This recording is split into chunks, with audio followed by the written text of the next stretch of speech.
Okay, so there was a question yesterday in the group about bag feet. So I grabbed some bag feet from my drawers and let's have a little look. So bag feet come in all shapes and sizes. They come in all of the colours that you can get your hardware in. So if you're a silver fan, a gold fan, a antique bronze, whatever is your colour of choice, you can buy bag feet to go with. And they literally come in dozens of different shapes and sizes. Now this is your basic domed, this is a silver one, a basic domed foot. You can see I've got those in 2 different colours. In fact, I've got them in all the different colours, but I didn't really need to get them all out. And they're just a basic dome with 2 prongs on the back. They remind me of those things you used to be able to put through paper to hold papers together when you were a child. I know we used to have them at school. But they're just a little dome with the 2 prongs on the back. You can also buy them, let's get rid of those, with pretty fancy designs on them. So these have got sort of a cut work on them. They're sort of almost like fretwork. They're really pretty. Again, exactly the same thing with the 2 prongs on the back. You can get big ones, big giant ones, and you can see how much bigger they are. And these ones, which I really like, which are actually flatter. I can't remember where I bought these, but I've never seen them again since. But they're much flatter bag foot, but they're really big. As you can see, they're quite, by comparison to perhaps some of the others. The other shape that you get is this, which is more probably a more traditional bag foot actually. I always call them flower pot, but I'm never quite sure what the actual proper description is. Again, they come in all different sizes, and the size of your bag feet will depend really on the size of your bag. Now when you buy your bag feet, wherever you choose to buy them from, they are usually provided with a washer, so you should get 1 washer per bag foot. There are some suppliers that do not supply you with a washer.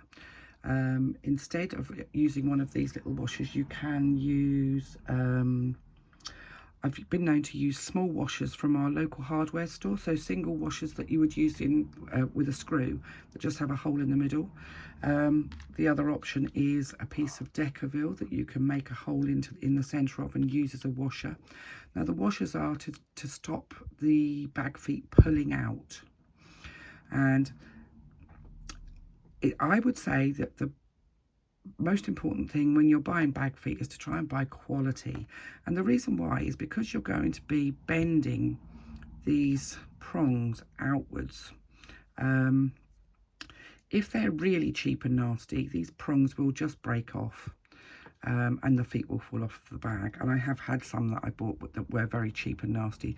I'm not going to give you advice on where to buy because, you know, everybody it has a different budget, and we all live in different countries and what have you. So, but buy the best quality you can, simply because these prongs can sometimes break off if you buy very cheap ones. Now these are pronged bag feet. I also have, oh, and I haven't even opened them, look. So let's just,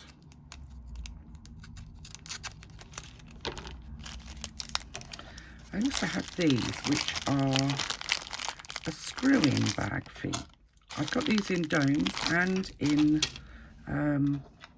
these have got a sort of a beveled type top to them, and they come with a little screw. And these work a bit like a Chicago screw, in as much as on the back of here you have a threaded hole, and I find these quite difficult to do because my fingers are too big.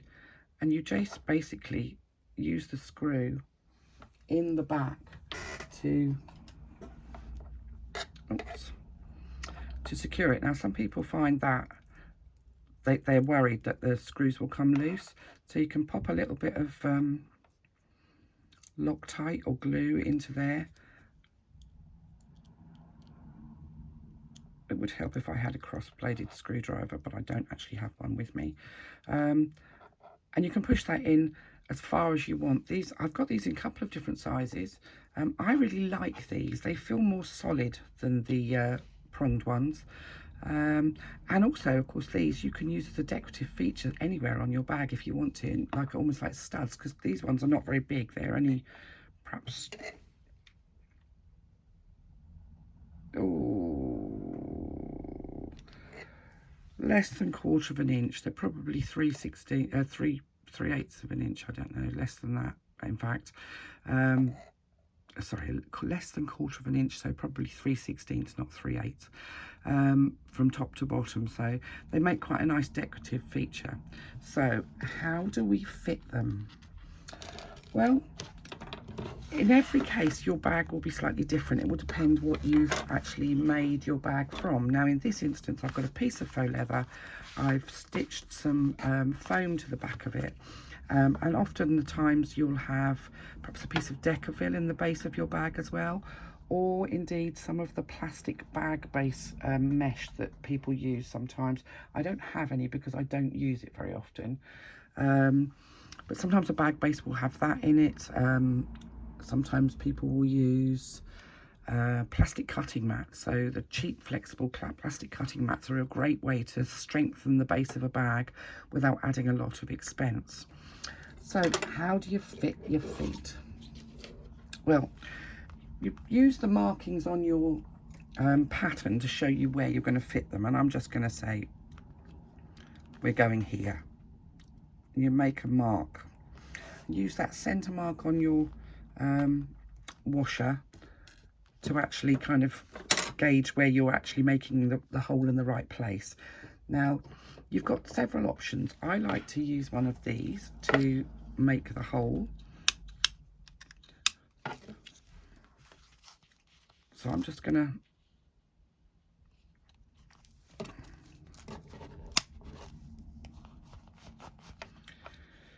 make the hole.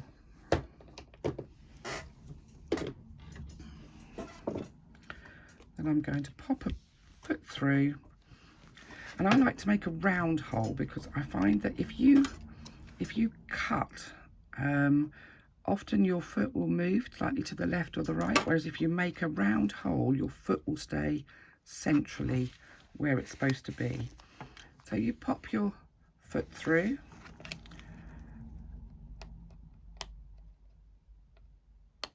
and just separate those prongs a little bit. If you don't, sometimes it's really difficult to separate them afterwards. Pop your washer over, and both of the prongs go through that central hole. These are washers that are also used for magnetic fasteners, and often they're sort of generic. So push that washer down. You want the foot to sit as close to the base as possible, and then push the feet, or push the prongs out away from the center. Then add a little bit of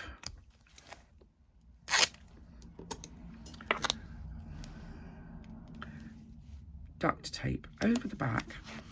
Why do we add that? First of all, it adds a little bit of extra security. Second of all, those prongs on the inside can be quite sharp. Your lining will be going on the top of that, and you don't want those prongs to sort of rub away on the bottom of your lining and make holes in your lining. So adding a little bit of duct tape, or bag maker's friend as I generally call it, will protect your bag lining from any sharpness on the back of these prongs.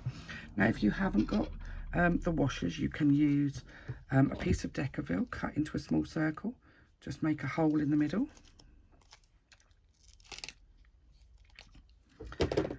and use that over the prongs as a washer. That will give you some strength. You can actually even fuse that down before you put the foot through. So once you've made your hole, you can position this over the top of your hole, fuse it down, and then push your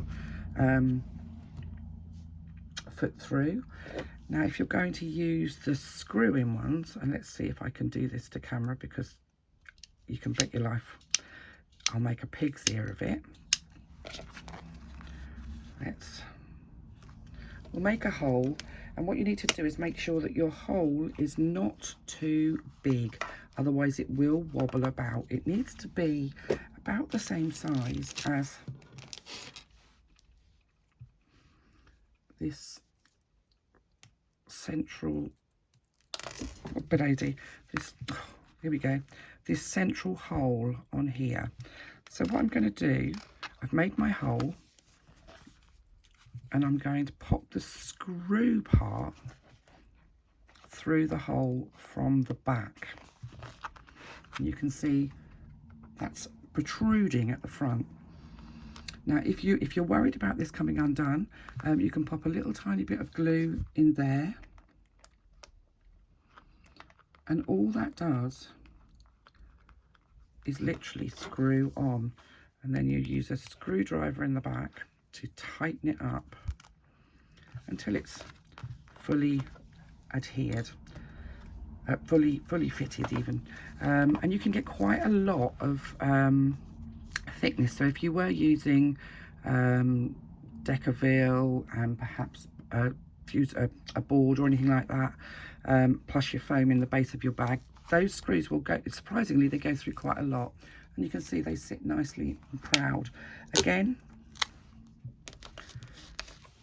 just for security, that will stop that screw twisting, and you do sometimes find that these will twist a little bit. The ones that have got the prongs on the back don't, because they're stuck down. But that's basically how you fit bag feet. I hope this has been helpful. Obviously, check your local supplier for what you can get. Everybody will be able to get something different. Buying the best quality you can afford. So if you're buying from a trusted supplier, go for somebody that's named, and people, you know, people will recommend people that you like, people that they like to buy. I generally go off other people's recommendations, because I feel that then I'm getting something that other people have used. So the only things you really need is something to create a hole with. Some people like to use an awl. I prefer to use something that's actually designed for the purpose. Perhaps a little bit of glue if you need it, just to secure anything like that, and some duct tape, bag maker's friend. If you haven't got the washers with it, you could use Decaville, you could use a piece of flexible cutting board cut in a small circle, you could use you could go to B&Q or your local hardware store and buy some small washers. If you're going to go to B&Q or to your hardware store, take one of these feet with you to make sure that the washers will fit over the prongs. I've done that before and they've been too small, and then you end up with a bunch of washers that you don't need. I gave them to my husband for his birthday and he thought they were great. Who knew? So there we go, bag feet.